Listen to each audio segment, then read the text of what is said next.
మా హస్బెండ్ మధ్యాహ్నం పడుకొని లేచి వాకింగ్‌కెళ్తారేమో అనుకున్నా. కానీ ఈరోజు మాత్రం ఏమైందో తెలీదు. సడెన్‌గా 'పెద్ది' మూవీకి వెళ్దామని ఫ్యామిలీ ఔటింగ్ ప్లాన్ చేశారు. సరే అని నేను, మా అత్తయ్య, మా హస్బెండ్ అందరం రెడీ అయిపోయాము. ఇంతలో మా బుల్‌రాజు కూడా ఎంట్రీ ఇచ్చేసాడన్నమాట. నేను రెడీ అవుతుంటే, "అత్త నేను లిప్స్‌కి ఏంటది?" అని అడుగుతున్నాడు. "లిప్‌స్టిక్ రా బాబు" అన్నా.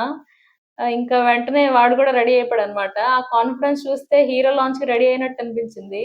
ఇంట్లో అందరూ వాడిని తీసుకెళ్ళకండి అక్కడ అల్లరి చేస్తాడని వార్నింగ్ ఇచ్చారు. కానీ నేను మాత్రం పిల్లలు బయటికి వెళ్తే కొంచెం ఎంజాయ్ చేస్తారు గానీ సోషల్ సర్వీస్ మోడ్‌లో బలవంతంగా తీసుకొచ్చా. అక్కడే ఫస్ట్ మిస్టేక్ జరిగింది. ఇంక బయలుదేరేద్దాం అనుకుంటే మా మామయ్య కారు తీసుకెళ్ళిపోయారు.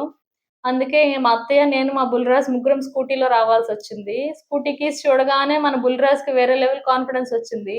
స్కూటీ నేనే స్టార్ట్ చేస్తాను కీస్ లాగేసుకొని మెకానిక్ లాగా పోజ్ ఇచ్చాడు. ఎలాగోలాగా థియేటర్‌కొచ్చేసాము.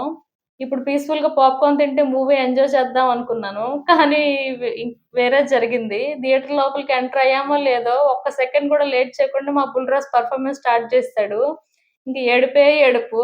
మూవీ టైటిల్ పడిందో లేదో తెలియదు కానీ ఆయన వాయిస్ మాత్రం ఫుల్ వాల్యూమ్‌తో స్టార్ట్ అయిపోయింది. థియేటర్ స్పీకర్స్ కన్నా మా బుల్‌రాజు సౌండ్‌లే ఎక్కువ వినిపిస్తున్నాయి. ఇంకా మా బుల్‌రాజుని తీసుకొని నేను ఒక్కదాన్నే బయటకొచ్చేసా. అసలు నేను మూవీ చూసానో లేదో అని తెలియాలంటే మీరు నెక్స్ట్ వీడియో వరకు వెయిట్ చేయాల్సిందే.